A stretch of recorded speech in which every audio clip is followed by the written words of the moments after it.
Salut tout le monde, j'espère que vous allez bien. Je suis super contente de vous revoir de nouveau sur mon channel pour vous montrer un tutoriel savon au curcuma.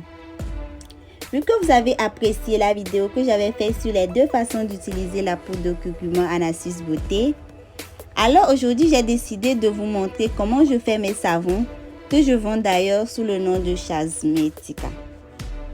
Sans plus tarder, je vais vous montrer les ingrédients. Pour faire du savon au curcuma, nous avons besoin premièrement du curcuma. Et comme vous le savez, le curcuma hydrate et donne de l'éclat à la peau. Il nettoie les cellules mortes afin de donner tout son éclat à la peau et permet aussi de lutter contre l'acné et les boutons en général. Après le curcuma, nous avons besoin d'une base de savon. Tous les savons que je le fais toujours avec une base de savon et c'est beaucoup plus rapide. On attend 2 heures voire 3 heures de temps comme ça et le savon sera prêt. La base que j'ai en ce moment, c'est une base à la glycérine mais transparente. Il y en a aussi blanche mais vous pouvez utiliser celle que vous voulez. Ensuite, vous avez besoin d'un peu d'huile. Je vous conseille d'utiliser l'huile de coco ou l'huile d'olive pour que ça n'assèche pas votre peau. Même si vous avez une peau grasse, mettez-en un peu parce que si vous faites l'erreur de ne pas mettre quelque chose qui nourrit votre peau dans vos savons, votre peau peut se révolter contre vous parce que vous la séchez. Donc c'est vraiment important, si vous avez une peau sèche, vous pouvez en mettre un peu plus. Moi j'ai la peau mixte donc j'en mets moyennement. Et comme d'habitude, je vais mettre toutes les informations de la recette dans la barre de description en bas de la vidéo.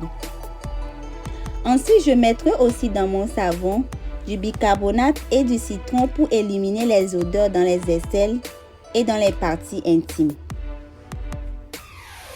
Alors, je vais commencer par fondre ma base à la glycérine.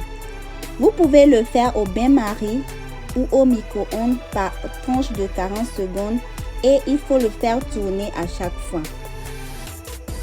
Une fois que c'est fondu, je viens ajouter ma poudre de curcuma.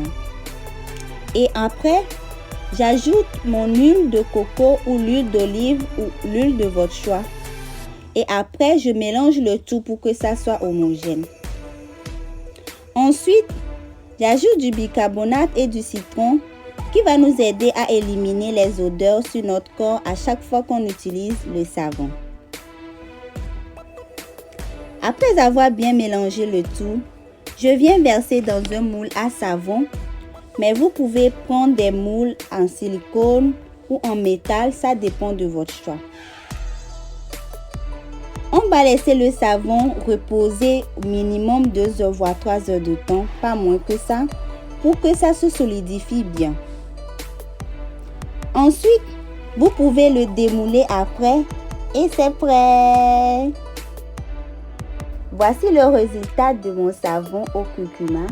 Je vous conseille vivement de l'essayer chez vous et après vous m'en direz par la suite. Donc c'est tout pour ma recette du savon au curcuma. J'espère que vous avez apprécié. Maintenant, vous avez un excellent savon qui est aussi bon que n'importe quel savon que vous pouvez acheter sur le marché parce que j'utilise uniquement des produits bio dans mes réalisations. Donc si vous avez apprécié, n'oubliez pas de vous abonner si ce n'est pas encore déjà fait. Et on se voit à très bientôt. Bye bye.